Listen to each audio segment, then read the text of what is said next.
Bismillahirrahmanirrahim. Assalamualaikum warahmatullahi wabarakatuh. Perkenalkan, nama saya Lukman Mahmud dengan NIM 21031050191. Baik, di sini saya akan menjelaskan atau mempresentasikan bab 2 saya, yang mana bab 2 saya yaitu dasar-dasarnya perkembangan manusia. Yang pertama, pengertian perkembangan motorik. Perkembangan adalah suatu proses pematangan majemuk yang berhubungan dengan aspek diferensial, bentuk atau fungsi termasuk perubahan sosial dan emosi. Proses motorik adalah gerakan yang berlangsung melibatkan otot untuk bergerak dan proses persyarafan yang menjadi seseorang mampu untuk menggerakkan anggota tubuhnya, tangan, kaki, anggota tubuh lainnya. Yang kedua, B. Ukuran perkembangan motorik. Pada masa perkembangan selama tahun pertama, ada 3 bulan yang sangat pesat perkembangannya, yaitu bulan ke-3, bulan ke-6, dan bulan ke-10. Dalam bulan-bulan itu, anak-anak mengalami perkembangan yang seolah-olah maju dengan meloncat-loncat. Dengan bantuan ibu rumah tangga meneliti bagaimana caranya bayi menggunakan dan menghabiskan waktu selama sehari semalam. Yang ketiga, yaitu C. Konsep dasar gerak. Kemampuan dasar gerak, macam-macam gerakan ada 4, yaitu kemampuan gerak dasar, macam-macam gerakan, beberapa macam motorik. Yang keempat, peranan motorik bagi perkembangan kepribadian. Yang pertama, kemampuan gerak dasar. Kemampuan gerak dasar merupakan kemampuan yang biasa siswa lakukan untuk guna meningkatkan kualitas hidup. Perkembangan pengusahaan gerak terjadi sejalan dengan pertumbuhan fisik. Pada masa awal dan pembentukan pola gerak dasar tersebut meliputi berjalannya berlari, melompat, dan meloncat. Kesalahan pada gerak dasar yang tidak dikoreksi akan merugikan anak tersebut dan akan bersifat menetap dan sukar untuk diubah. Kerugian tersebut meliputi tidak menetap, tidak efisiensi gerakan, 2.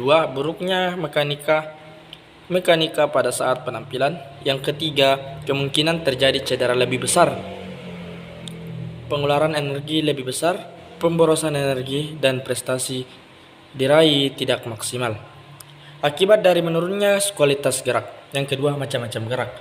Macam-macam gerak ini ada 3. Yang pertama, cara memegang, cara berjalan, dan cara menyepak. Yang ketiga, beberapa macam motorik. Ada yang bilang motorik statis, motorik ketangkasan, dan motorik yang ketiga, motorik penguasaan. 4.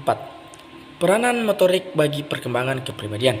Ketika anak masih bayi, anak belajar mengenal benda-benda yang dapat dijangkaunya dengan melalui mulutnya. Setelah anak pandai berjalan, makin luas ruang yang dapat dikuasainya, makin banyak hal yang harus dikenalnya. Anak yang berusia 2 atau 3 tahun itu tidak puas lagi dengan melihatnya atau meraba-raba benda saja.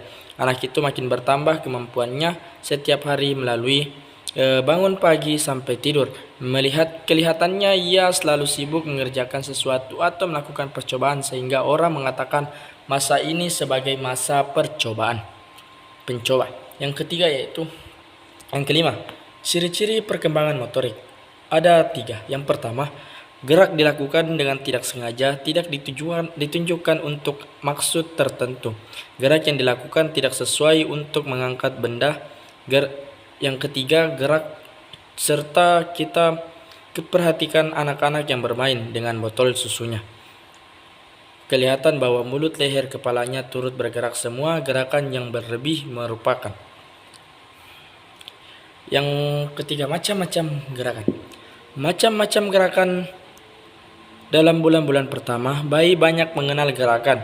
Bayi sering bergerak walaupun secara tidak sadar, tak sengaja, dan tidak jelas tujuannya untuk gerak-gerakan tubuh tanpa sebab perangan yang datang dari luar. Seluruh tubuhnya ikut bergerak dan banyak di antara gerakan itu yang tidak perlu dilakukan. Gerakan insting yang mana ini?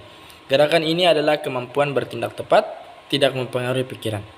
Gerakan refleks disebabkan oleh dorongan yang datang dari luar berbentuk perangsang. Gerakan spontan pada gerakan spontan, dorongan perangsang datang di dalam diri sendiri mulanya dirasakan sebagai tidak bertujuan, seperti bergoyang-goyangkan kaki yang tergantung meremas-remas jari tangan hingga menipis. Itulah tadi penjelasan bab 2 saya. Lebih dan kurangnya mohon dimaafkan. Wabillahi taufiq wal hidayah. Wassalamualaikum warahmatullahi wabarakatuh.